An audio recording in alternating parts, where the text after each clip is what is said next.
नमस्कार दोस्तों, संकल्प मैथ क्लासेस में आपका स्वागत है।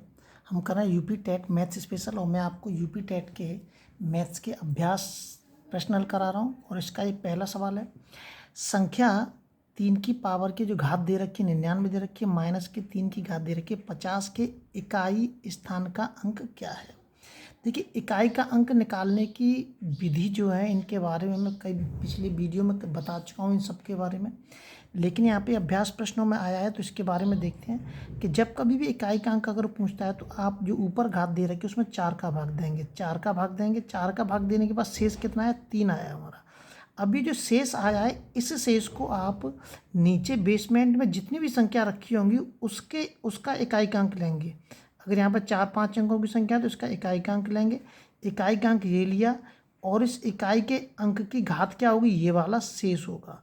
ये शेष इसकी इकाई की घात होगी, कितना हो गया, 27 हो गया। ऐसे ही इसको करेंगे, 50 में भाग देंगे, शेष 2 आ गया। यहाँ इकाई का अंक कितना है, 3 है, तो 3 की पावर कितना हो जाएगा, 2 हो जाएगा, 9 आ गया। अब यहाँ माइनस का निशान लग रहा है।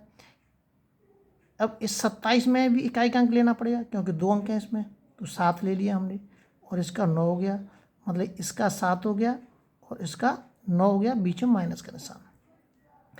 लेकिन अब ये हल नहीं हो सकता, 7 में से हम 9 को नहीं घटाएंगे। इसमें क्या करेंगे, ये ध्यान रखना, इकाई के मैटर में ही ये मामला, आपको ये जो इकाई का स्थान अंक निकालना है, इसमें ही आप इसको प्रयोग करेंगे बस। तो 7 में से 9 नहीं घटा पाएंगे आप, फिर क्या करेंगे, 7 के बगल में 1 रखेंगे। क्या रखेंगे, 1। अब ये कितने हो गए, 17। 17 में से 9 घटाएंगे, 8 हो गए। कितना उत्तर हो गया, 8। तो इस नियम का विशेष ध्यान रखना है इसमें, और ये छोटी छोटी गलतियाँ होती हैं और इनसे हम सवाल को गलत कर देते हैं। देखिए, 138 के संपूरक का कोटि पूरक क्या है। सबसे पहले तो पता होना चाहिए संपूरक क्या होता है। संपूरक का मतलब होता है 180।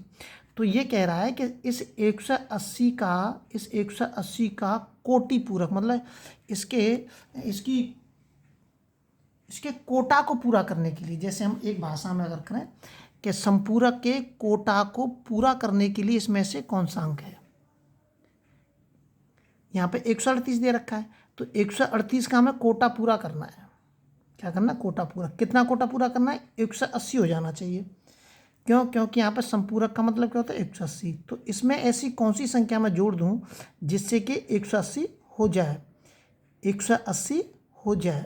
138 कितने, 42 जोड़ दूंगा तो 180 हो जाएगा। इसके अंदर 138 का कोटि पूरक क्या है, 42 है। अगला सवाल देखते हैं, जल्दी जल्दी चलते हैं थोड़ा। 57 रुपये और 75 पैसे का पैसे में मूल्य क्या है। देखिए, ये तो छोटी सी चीज़ है, 1 रुपये में 100 पैसे होता है। 57 जोड़ दिया, 57 और 75 दोनों जोड़ दिए। ये तो छोटी चीज़ है, इसको सभी कर सकते हैं। अगला देखते हैं। अगला जो दे रखा है इसमें, ये कह रहा है आगे इसमें कि 14/33, 21/22, 42 का मासा ज्ञात किया। अगर वो मासा पूछता है तो ऊपर का मासा नीचे का लासा, अगर वो लासा पूछता है तो ऊपर का लासा नीचे का मासा। ये ध्यान रखना है बस। मासा पूछ रहा है, ऊपर की संख्या का मासा निकाल लीजिए। 14, 21, 42 का मासा कितना हो जाएगा, 7 हो जाएगा, और नीचे का लासा कितना आ जाएगा, 330 आ जाएगा। बस हो गया उत्तर, 7/330। आगे देखिए, अगर इस टाइप का आपको सवाल मिलता है, इसमें पॉइंट दे रखे हैं, बट्टे में घात दे रखी है, तो आपका सबसे पहला जो उद्देश्य होना चाहिए वो होना चाहिए पॉइंट को ख़त्म करना और नीचे की संख्या को ख़त्म करना। जब तक आप पॉइंट को, नीचे की संख्या को ख़त्म नहीं करेंगे, सवाल हल नहीं कर पाएंगे। तो पॉइंट ख़त्म कर दिया, 3 अंक के बाद है, नीचे 3 जीरो हो गया। इसको क्या लिख सकते हैं, 5/10 लिख सकता हूँ, 5/10 का क्यू लिख सकता हूँ, और इनटू के जो घात दे रखी है 3 से 3 कटे। अब देखिए, पॉइंट भी खत्म हो गया और नीचे की संख्या ये जो 3 दे रखा है, ये 3 भी खत्म हो गया। सवाल हमारा अब आसान हो गया। 5/10 हो गया, 5 का वर्ग कर दीजिए 25 हो गया, 10 का वर्ग कर दीजिए 100 हो गया।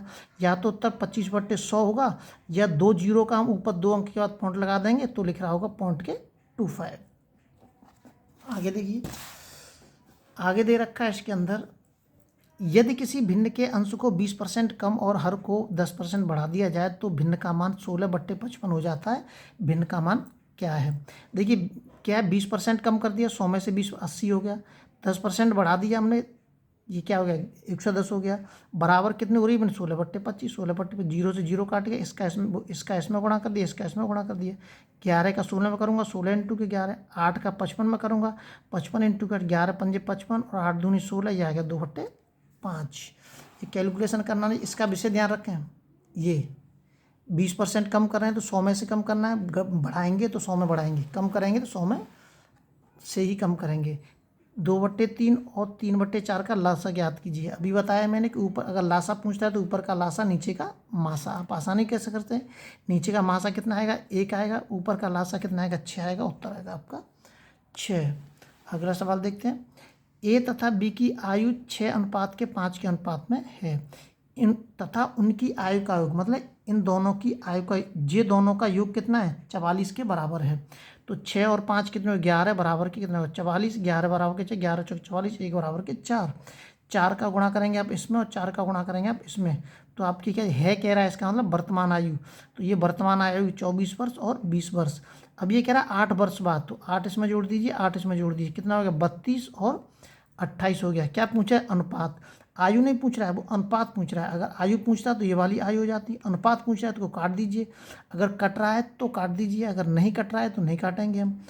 इसको काट दीजिए, कितने का 4 8 32 और 4 7 28, 8:7 हमारा क्या हो जाएगा उत्तर हो जाएगा। ध्यान रखना है इसके, इस टाइप के सवाल आपको मिल सकते हैं, छोटे छोटे सवाल हैं जो कि यूपी टेट में आने की पूर्ण संभावना रहती है इनकी। 20 सेंटीमीटर भुजा के समबाहु त्रिभुज, समबाहु त्रिभुज का सूत्र याद होना चाहिए, रूट के 3/4, रूट के 3/4 इंटू की भुजा का स्क्वायर। सूत्र पहले याद करना है आपको, भुजा दे रखी 20 सेंटीमीटर, उत्तर हो गया आपका। सूत्र इसमें क्या करना है आपको, सूत्र विशेष याद रखना है। सभी प्रकार के जो भी हैं इसमें ज्यामितियों में सूत्र होते हैं वो सूत्र आप याद कर लें अच्छे से। सूत्र पर आधारित सवाल आ सकता है यूपी टेट में। 10 सेंटीमीटर त्रिज्या के एक वृत्त में वृत्त की जीवा का केंद्र 6 सेंटीमीटर दूरी पर है, जीवा की लंबाई याद कीजिए।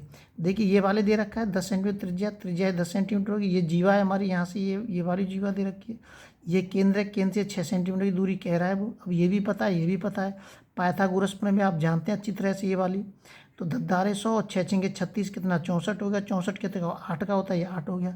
अगर ये यहाँ से यहाँ तक 8 है तो ये वाला भी 8 हो गया। कितना इजी सवाल है। अब क्या कह रहा है, जीवा की लंबाई, पूरी जीवा की लंबाई पूछ रहा है वो, 8 और 8 16 सेंटीमीटर हो गया। ये तो बहुत सरल सवाल है। अब देखिए आगे दे रखा है इसमें 2 अंकों वाली संख्या के दोनों अंकों का योग 7 है। इनकी शर्त क्या है, पहली शर्त कह रहा है 2 अंकों वाली संख्या के दोनों अंकों का योग 7 है। यदि संख्या में 27 जोड़ दिया जाए तो उसका क्रम उलट जाता है। दोनों अंकों का योग 7 है। अब ये कह रहा है यदि संख्या में, इस वाली संख्या में 27 जोड़ दीजिए, क्या क्रम उलट रहा है, उलट रहा है। 2 इधर हो गया, 5 इधर हो गया, देखिए 5 इधर है, इसका मतलब ये उत्तर इसका सही है। अब बाकी की में जोड़ के देख लीजिए, इसमें किसी में 27 जोड़ के देख लीजिए, किसी में मैच नहीं खाएगा। इनकी शर्त जो कहता है इसका विषय ध्यान रखें क्या कह रहा है। एक वृत्त की परिधि, सूत्र याद रखें, वृत्त की परिधि का सूत्र क्या होता है, वृत्त की परिधि का सूत्र क्या होता है 2πr। 2πr बराबर के 44 दे रखा है, r बराबर कितना हो जाएगा, काट गया 7 सेंटीमीटर, पाई का मान रख दिया 22/7। अब ये कह रहा है वृत्त का क्षेत्रफल, वृत्त का क्षेत्रफल क्या होता है πr स्क्वायर होता है, सूत्र याद रखें 22/7, 7 इंटू के 7 निकाल लिया हमने, कितना आ गया 154 सेंटीमीटर। सूत्रों ये वाले जो सूत्र हैं छोटे छोटे, इनको याद रखें आप। प्रथम 5 धनरूढ़ अभाज्य संख्याओं का योग, ये ध्यान रखें धनरूढ़ कह सकता है वो, अभाज्य भी कह सकता है। धनरूढ़ का मतलब ऐसी संख्या जिसमें स्वयं और एक के अलावा और किसी का भाग नहीं जाता है, उसे कहते हैं धनरूढ़ संख्या है, अभाज्य संख्या। तो 2 3 5 7 11 ये होगी। ये भी ध्यान रखें कि धनरूढ़ संख्या 2 से स्टार्ट होती है, अभाज्य संख्या 2 से स्टार्ट होती है, 1 से नहीं होती है। एक ना तो भाज्य संख्या है ना ही अभाज्य संख्या है। एक जो होती है एक सम संख्या, वो सॉरी विषम संख्या तो मानी जाती है। ये हो गया, इनको जोड़ देंगे कितना होगा 28 आपका उत्तर आ जाएगा। अगला देख लेते, थोड़ा सा और देख लेते हैं। इसमें दे रखा है, इसमें यदि रुपए में कोई राशि 5% वार्षिक साधारण ब्याज की दर से 6 वर्षों में 2600 हो जाती है तो राशि कितनी है। देखिए 5% कह रहा है, 5% को 5/100 लिख सकता हूँ, ये हो गया 1/20। ये दे रखा है कुल धन और ये दे रखा है ब्याज, ये 1 साल की ब्याज है, मुझे चाहिए कितने 6 साल की ब्याज, तो मैं इसमें 6 का गुणा कर दूंगा, ये हो जाएगा 6/20। ये 6 साल की ब्याज 6 हो गई और ये हो गया हमारा प्रिंसिपल मूलधन। अगर प्रिंसिपल और ब्याज को दोनों को मैं जोड़ दूंगा तो मिश्र धन पता चल जाएगा मुझे। मिश्र धन कितना हो जाएगा 26, और प्रश्न के अंदर मिश्र धन कितना दे रखा है 2600। 6 वर्षों में इतना हो जाता है, इसका मतलब ऐसा मिश्र धन है, ब्याज जुड़ी हुई है इसके अंदर। तो मिश्र धन बराबर मिश्र धन 2600 से कट गया 100 बार, इस 100 का इसमें गुणा कर दूंगा तो प्रिंसिपल पता चल जाएगा, इस 100 का ऊपर गुणा कर दूंगा तो 6 साल की ब्याज पता चल जाएगी मुझे। उत्तर हो गया आपका, सीधे सीधे सवाल है।